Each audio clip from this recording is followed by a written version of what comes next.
എടി മഞ്ജു, നിന്റെ ഭർത്താവിനെ ഇപ്പൊ വീട്ടിൽ കാണാനില്ലെന്നോ? എന്തിനീ കാര്യം എന്ത്? നീ കേട്ടതൊക്കെ ശരിയന്നെ. നിന്റെ ഭാര്യയോട് ചോദിക്കാത്തെന്ത്? അവള് തരുമായിരുന്നല്ലോ ഉത്തരം. ഇടിക്കുന്നത് മഞ്ജുകുട്ടി നിന്നാണ് ഞാൻ ഒരു കാര്യം പറയട്ടെ. എന്തേടി ശോഭ നിനക്ക് എന്റെ അടുത്ത് ചോദിക്കാൻ ഇത്ര നാണക്കേട്? ചോദിച്ചൂടെ നിനക്ക്? നീ പറയടി ശോഭ. നിന്റെ സ്വഭാവം എനിക്കറിയാം, അതുകൊണ്ടാണ് ഞാൻ പറഞ്ഞത്.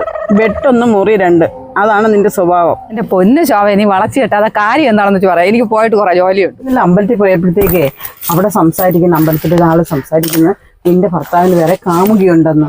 ഉള്ളത് തന്നെയടി. എടി ശോഭ, അത് ഉള്ളത് തന്നെ. ഓ, എനിക്ക് സമാധാനമായിടി ശോഭ. ഇനി അവള് നോക്കിക്കോളും. പുള്ളി സമയത്തിന് ആഹാരം കഴിക്കണം, പുള്ളി ജോലിക്ക് പോകണമെന്ന എല്ലാ കാര്യങ്ങളും നോക്കിക്കോളും. എനിക്ക് പൈസ കൊണ്ട് തരുന്നുണ്ട്, പിന്നെ എൻ്റെ കൂടെ സ്നേഹമുണ്ട്. ഞാൻ ഹാപ്പിയാണ്. നിനക്കൊല്ല കുഴപ്പമുണ്ട്? എനിക്കൊരു കുഴപ്പമില്ല. കുഴപ്പമില്ലെങ്കിൽ പിന്നെ പൊക്കോ.